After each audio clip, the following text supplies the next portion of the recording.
Hey guys, it's Weston here. So today I'm doing things a little bit different. I'm reviewing a product called the GPEL remote, which is a Bluetooth remote for your camera, and it's actually what I'm using now to film this intro. So you can see, using the remote, you can zoom in, which you don't really want to see.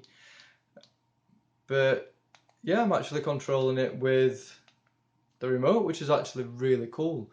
So what I'm going to do is show you a little bit more in depth about what this product can actually do and what you could actually use it for. So I'd just like to say a massive thank you to GPEL for sending this out to review. So let's just jump straight into the video now. So first up, let's take a look at the remote controller. So looking at the remote, you can see it is a pebble shape, hence the name, and you've got all your buttons apart from a couple around the front. So up top we've got two buttons, and these are your zoom controls, so you can zoom in and zoom out, so you can do that in both video mode and photo mode. Moving down, we've got two further buttons, and these are your mode ones, so you can actually switch between three different modes, which I'll cover later on. You also got your main shutter button and your button to toggle between the cameras. Then finally you've got a blue indicator, and that just lets you know when the device is paired. Going around to the back, and we've got two more buttons, so you've got your main power button and a button to toggle your flash on and off, which I will demo later on in the video. You can see the back is finished off in a very glossy plastic, which is a little bit cheap feeling, and it damages very easily, and it's very prone to sort of grease and muck and stuff. Then finally around the side we've got your port for charging the device. So this is a USB, and it actually comes with a USB cable as well. So next up, let's show you the app. So this is the app you get, and it's pretty straightforward, and it looks just like a camera app. You've got a couple of settings, and what you want to do is make sure that the GPEL Pebble is connected and has a tick next to it. Otherwise this won't work, so just make sure that you do check that before you use it. Looking at the camera app, you can see it's pretty much like a camera app. And now we're showing you how to toggle the flash on and off using the back button, and you can actually see the little flash icon changing to let you know that your flash is on or off. So if you're in lower light situations, you can toggle your flash on if you want to without even touching your phone, which I think is pretty impressive. So now let's take a look at the remote and see what else it can do. So you can see the bottom blue light fold means it's paired. You can see we're using the remote now to zoom in on the background, and it actually does zoom in pretty far, and it's really stable as well as you're not using it on your phone. Then we're using the mode buttons to switch between the three modes, so you've got regular photo mode, video mode and a square mode as well. Not sure why you'd use the square one, but it is there as an option.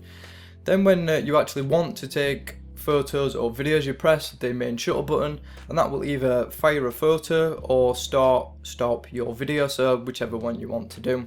Then you can actually use the button below that to toggle your camera, so you can go to a selfie mode if you want to, or you can go back to your main camera, and it's very easy to use.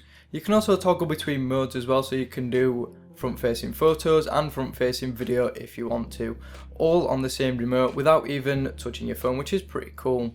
So now we get onto some issues I've had, and I have had a couple of issues when this device was first connecting. It does take a little bit of time to actually connect, and sometimes it doesn't even connect at all, so just be a bit patient with it because it does take a bit of time. I've also had a couple of app crashes as well. Unfortunately I wasn't able to video that happening, but I have had a couple of times where the app's crashed and just closed for no reason, so just keep that in mind. It's not perfect, but considering how little it costs and everything else, it is actually very impressive. Right guys, so that is pretty much it for this video. So what do I think of this product? Well, I actually quite like it. I mean, yeah, it's not the best made. The design is pretty nice, so it's really intuitive and really easy to use.